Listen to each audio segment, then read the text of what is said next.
নমস্কার বন্ধুরা, জয়ার পাকশালাতে সবাইকে স্বাগত। আজকে মৌরলা মাছের বাটি চচ্চড়ি করে দেখাবো। এর জন্য 250 গ্রাম মৌরলা মাছ নিয়েছি। মাছটা ভালো করে কেটে বেছে রেখে দিয়েছি। একটা মিডিয়াম সাইজের আলু নিয়েছি, ভালো করে ছুলে ছোট ছোট করে পিস করে রেখে দিয়েছি। একটা মাঝারি সাইজের পেঁয়াজ এইভাবে ছোট ছোট করে কেটে নিচ্ছি। একটা টমেটো নিলাম ছোট সাইজের, সেটাও ছোট ছোট করে এইভাবে কেটে নিচ্ছি।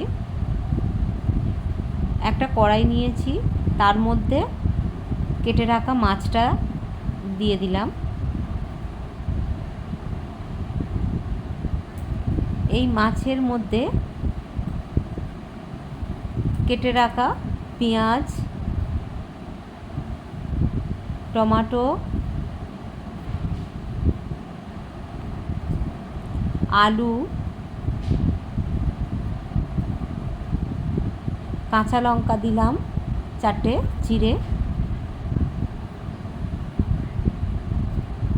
নুন দিয়ে দিলাম 1 চামচ, হলুদ গুঁড়ো 1/2 চামচ, লঙ্কার গুঁড়ো 1 চামচ,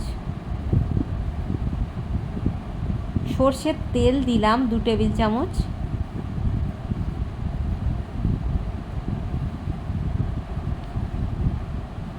দিয়ে খুব ভালো করে এটা মেখে নেব।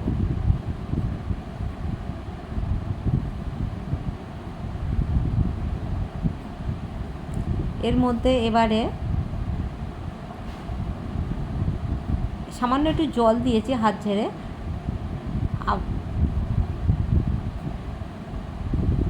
এদিকে আমি সর্ষে ভালো করে পেস্ট করে নিয়েছি, সেইটা দিয়ে দিলাম। দিয়ে খুব ভালো করে এটা মাখিয়ে নিলাম।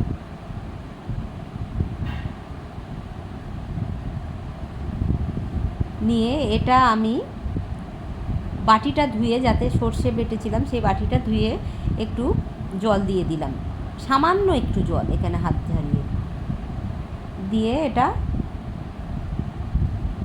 ঢাকা দিয়ে আমি একদম লো ফ্লেমে এটা 10 মিনিট হতে দেব। এটা খুব তাড়াতাড়ি হয়ে যায়। রেসিপিটি ভালো লাগলে লাইক, শেয়ার, কমেন্ট এবং সাবস্ক্রাইব করতে ভুলবেন না। পাশে থাকা বেল আইকনটি প্রেস করে দেবেন।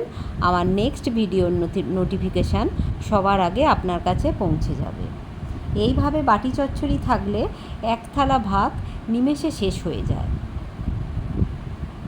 আপনারা কমেন্ট বক্সে জানাবেন কেমন লাগলো।